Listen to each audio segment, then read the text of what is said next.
Hello, my name is Steve Grauberger, and today we're talking with Robert Lovelle Rooks. He is an author from Austin, Texas, and he's here at the Alabama Book Festival uh, showing out his various books that he's written. And welcome to our show today, Robert. Thanks a lot. Thanks for having me. And Robert, can you tell us a little bit about yourself and where you're from and your little bit of your bio there? Sure. Yeah. Again, as you said, my name is Robert Lovelle Rooks. I'm from Austin, Texas. Currently living in Dallas, actually. Moved 3 years ago. Haven't been able to deal with that transition yet. Austin's my home. Although I grew up in Germany. I'm an Air Force brat to two Air Force Tech Sergeant retirees. Speak a few languages and, German, a little Arabic, a little Tagalog from my travels as a government contractor since adulthood. I'm an ex-Air Force, ex-Army, and fathered at 5 awesome and loud children, and I'm just writing my way through life. Okay, I spent a year in the Philippines, so you speak Tagalog, you said. Konti lang. Oh, that's interesting. I never really... Oh, Everybody spoke English there in the they do. Philippines. They do. Yeah, we're the one. Yeah. Everybody speaks English, and we're surprised when we get over there. We don't have to learn the language, but I think every culture, everyone really likes it and appreciates it when we as Americans at least try to speak their language a little bit. So you're Clark or Subic or... Oh no, I went to a Cebu. I went there for a Sinulog festival. It's there every January. Actually, every province has their own yearly festival, but this one was in Cebu. It's the biggest one. So that means you're married to a Filipino? I'm not. So you went to the Philippines just to... I went by myself. I was dating a Filipina at the time in Kuwait, and she told me all about the festival. And by the time I had gone, we had detached. We're still friends, but I went by myself to the Philippines to check out this festival that I watched a lot of YouTube videos on, and it just seemed like a lot of fun. Okay, now let's talk about your background. And you write about a very interesting subject about military things. Can you give us a little bit idea of what the subjects and everything, your books and how they started and from the beginning? Sure. I'll give you a brief overview of all 3 because there are 5 total novels, but the first 3 are a series. All the books have some military under or overtones.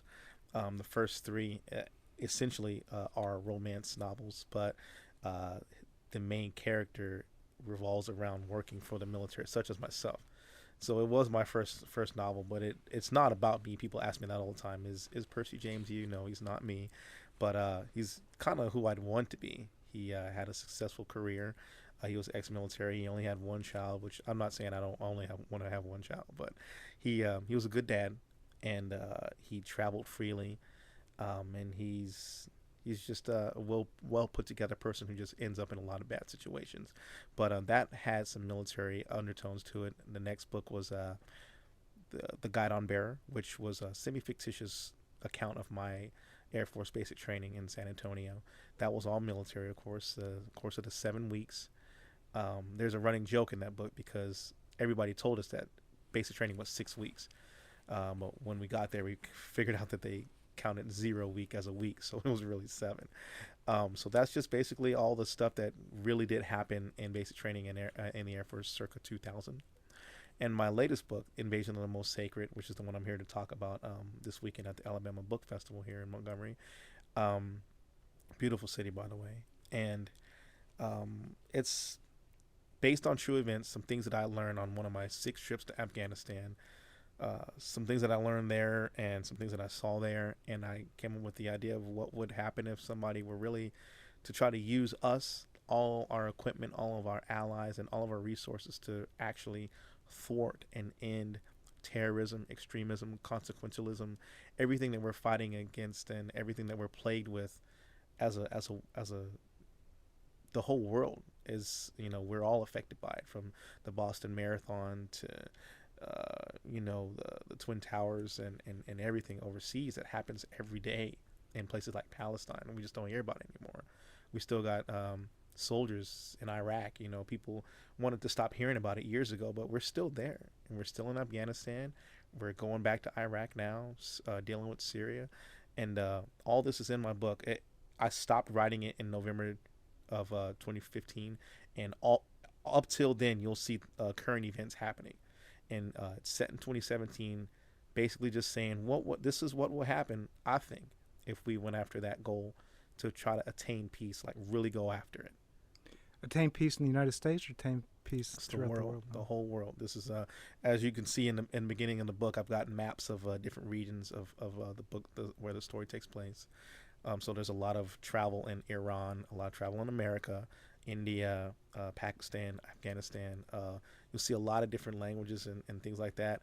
It's told from three different points of view. One from a ghost-like CIA operative that kind of orchestrates the whole thing. The other point of view is from an army soldier who's in Afghanistan, kind of enforcing, showing the actual nuts and bolts of what would happen in an invasion. And then two Persian women from Mashhad, Iran, who are kind of caught in the damage of all this that's going on. So you can see it from several different sides, and it's pretty realistic. And I think this is what would have to transpire for us to achieve such a thing. Well, it's a very complex subject, and a lot of people don't understand the what's behind all of these True. complications. True. Now, what's the name of the book again? The book is Invasion of the Most Sacred. And where do you find that book? You can find that, you can find it at Amazon, Books A Million, Barnes & Noble from my publisher, Ex Libris, or you could get it on my website at writerrlr.com. Uh-huh. And what made you decide to start writing and mainly writing novels? What's your background on that? I know this is gonna sound a little hokey, but I have been writing since I was 5, like for fun. Other kids would be outside playing football and basketball, and I'd be inside writing stories and poems. And let's see, my first publication was a poetry artistry book in Europe, because I grew up as an Air Force brat, of course, in Germany, and it's called Sparks. And various children from all over the military bases over there would submit, poetry, songs, short stories, pictures, photography, and you could get published in it. And I did. I started writing a story called Uncovered Thoughts when I was 16 years old, and I finished it, sent it to the Library of Congress, got my own copyright license for it. I never published it, but that was my first copyright license, and I've been blogging ever since. And then somebody was like, back in the MySpace days, they're like, I really enjoy reading your blogs. You should write more. And one day I was in Kandahar, Afghanistan, and had a little downtime, and I started writing this manuscript called Truth at Distance, and just been going from there. Now, being African American, is it different in the Army, like dealing with having to deal with the foreign nationals, being as an African American as opposed to white military? Or that's funny, because I never I never identify myself as African American, but I guess I am, of course. And over there, see, I was never active over there. I was always, all my deployments were civilian. One thing I have noticed is that I don't know what it is, but Pakistanis, Indians, Afghans, they see us as the same. They really do. But I don't know if it's because of my skin color or just because my parents taught me to speak to people. So where the Indian guys or Pakistanis or Punjabis would be around sweeping up, and they do a lot of the orderly work over there. And I'd ask them their names, and I'd speak to them and try to learn a little bit of their language and stuff like that. Whether they're more receptive to me because of my skin color or not, I don't know. But I do notice that they are more likely to, bond with someone more somebody's open to them. That, and they were I've seen them congregating more with people closer to their hue. But I think no matter what color you are, if you just treat them like they're people like anybody else, they'll respond better to you. So that's what I've been noticing myself everywhere I go. So does this play in with the idea of your book of bringing peace to the? No. The color actually never really came into play. It was mostly about prejudice towards religion and country of origin, not so much the color, because even though some foreigners may like black people more than they like white people or whatever, there are people who just don't like Americans, period. And there are some people that do just love Americans, period, as well. It just depends on what kind of life they've lived. So in this book, you get to see when the soldiers come home and they're dealing with Americans who don't like what we were doing in Afghanistan or the idea of what we're doing in Afghanistan. You will see people who don't like the idea of organized religion, which we see a lot now. When in social media, anything comes up that has to do with religion, you see people butting heads really, really hard these days. And since it's not so taboo anymore, people are getting a lot more flagrant with it, and you can see the divide. So that's what I try to focus in on. That it's not only the quote unquote terrorist, but it's our own mindsets here in America, abroad, that we're just really combative for no reason. Most of us really just want to go to work, come home, spend time with our families, have fun, and live our lives. But for some reason, between that and the end of the day, people are getting shot, blown up, you know, kidnapped, all kinds of stuff. And it's a very small majority of people that are doing that in the grand scheme of things. So how did your book come into making people change their minds that are so set in this kind of Violence, unfortunately. oh, It had to be done forcefully. mm-hmm. There's no. I would love it if somebody could just write a book and then everybody read it and be like, you know what, we should all be peaceful. That's what I would love to do. That's what I tried to do. But unfortunately, I think people are going to have to forcefully be taught, do not kill people. Don't use a bomb to get your point across. Don't kidnap 200 girls and hide them for years to prove your point. I reference a lot of terrorist cells around the world: Boko Haram, Abu Sayyaf, ISIS, or Daesh. Actually, I shouldn't say ISIS. That's offensive. So just all these different sects around the world, and not even just Islamists, quote unquote Islamists, but here in the States we have our own terrorist groups that nobody wants to call terrorists. We need to get at all of these people and say, hey, no one's going to tolerate this anymore, and that's what has to happen. That's what happens in the book. Hmm. So this how's this going for you? Is the book tour working for you? Yeah, it's I'm doing what I can when I can. I got 5 kids, and I got myself and their mother. I'm trying to take care of all of us, and I'm just people see that I'm a published author, and they think that I'm like, David Baldacci or something. I'm totally not. I'm just a regular person who's trying to tell some stories and hopefully sell some stories. But it's just I do what I can when I can. So if I can afford to come out and show at one of these shows, then I'll do so. And everywhere I go, I've got books on me. Everywhere I go. So I'm just. So what's the future of your writing? Do you plan to do this similar kind of stories, or are you going to change up the? No, I've every book has been something different. I did a little, like my fourth, the God on Bear was my as closest to nonfiction I think I'm ever gonna get. I did a little romance in the first 3. I'm doing some religion in this one, and war and espionage. The next one, the next book I'm writing, the next 2 I'm writing is one's called Filipina. It's 4 different women from the Philippines living very different lives, but they're very common to Filipino women, which are one of 4 things are going to happen a lot if you're a Filipino woman. You're going to end up going to work in the Gulf. You're going to be working on a cruise ship, or in Vegas somewhere at some American amusement park. You could possibly end up being a juicy girl or a prostitute somewhere, or you're a professional somewhere, or married to a Westerner.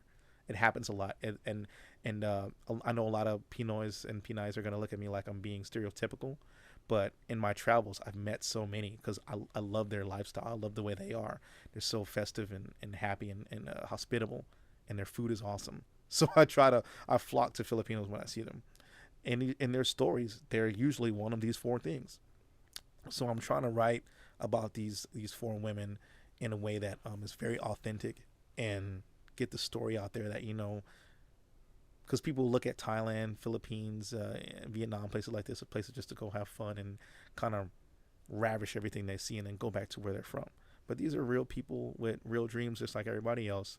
They just happen to be from third world countries, and they deserve respect just like everybody else. And they should be treated with respect just like any other kind of woman. So that's why I'm writing Filipina, and I'm also writing another story called the Disciple of Takeda Jean.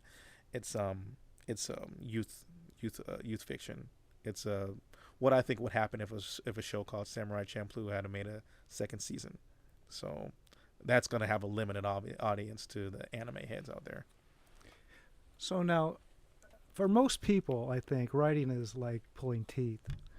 So how is it with you that you just love writing, and how do you get to do that? Is it just not? It's just I've got a serious problem, sir. I don't see that as a problem. No, I do have a problem. I have something to say about everything, Uh-huh. and that's been an issue all my life. That's been why I've alienated a lot of people. I'm very opinionative, and I have something to say about everything. So instead of talking people's heads off about it, getting into arguments like I always do, I just write. I got a blog that I publish a blog every 2 weeks on WordPress. This week's blog is about the gender pay gap.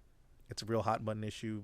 Women talking about, wanting to be paid as much as men, which is it's a very reasonable request for them to want to be paid as much as we are to do the same job. My issue is with the fact that I don't particularly think men and women are equal in life. And I present, real facts to show that. And so I keep my blogs going because this is how I feel about things. But on a grander scale, sometimes all these thoughts don't fit into a blog. And I end up writing a story about it, and that's how the books come. So what's the address? What's the URL on that? For the blog, rlrooks.wordpress.com. ROOKS. Yes, sir. ROOKS. Yes.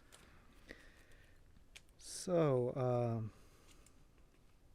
you came all the way out to Alabama just to come to this festival. To this I got a break from work. I thought anyway, because I'm at work right now. I got a break from work, and they said, we'll call you back in 3 months. I'm like, okay, we'll go do some book festivals. So I called up RT Book Festival in Vegas. I called up Dallas Book Festival, this one, San Antonio Book Festival, and a few others, and most of them were already booked up. So I booked on for this one, and I'm like, I got to go to Alabama. I love Alabama. I've worked here many years, so. You were down at Daleville? Or? Yes. Oh, I still have a PO box in Daleville.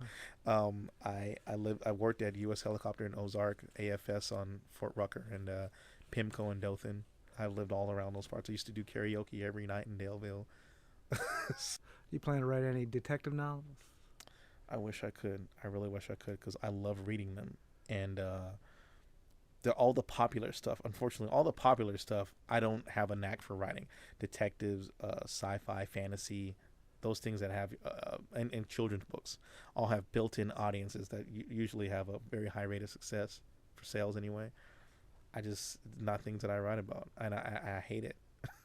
I'd love to write about those things. I really would. Well, you could write about anything. You're right. I would think so, but I think I'm writing cross-gender as I am now, but I think every author has a niche, and like Nora Roberts, who used to be my favorite author, she can write about magic. She could write about romance. She could write about her Death End series. She can write in about detectives.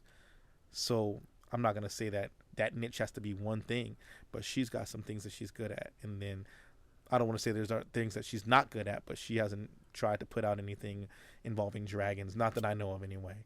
And I think everybody, or werewolves, I think people just have their things that they're interested in and are able to write about. I could give it a shot, but I'm not sure though. I'm not sure it would be something that I'd be good at, but you never know. Were you ever into music or anything? Oh yes. I played percussion. I'm a big percussionist. I played timpani, trap set, quads in high school, snare drum. I was a big drummer. I was first seat trombone in symphony band in middle school all the way throughout. Taught myself how to play piano. Taught myself how to read bass clef sheet music. I love to sing. I'm not gonna go around telling anybody that I'm a vocalist, but I love to sing, and people have gotten plenty of accolades for my vocalism. But so you sing professionally at all, or no, in a group or any kind of amateur groups? No, I don't. I just go to karaoke and show my stuff. That's about it. But yeah, my daughter just recently picked up trombone this year, so I've been dabbling back in that again. And well, great, Robert. I really appreciate you being here today and talking to us. I appreciate you having me out. I appreciate it. Thank you very much. Thank you.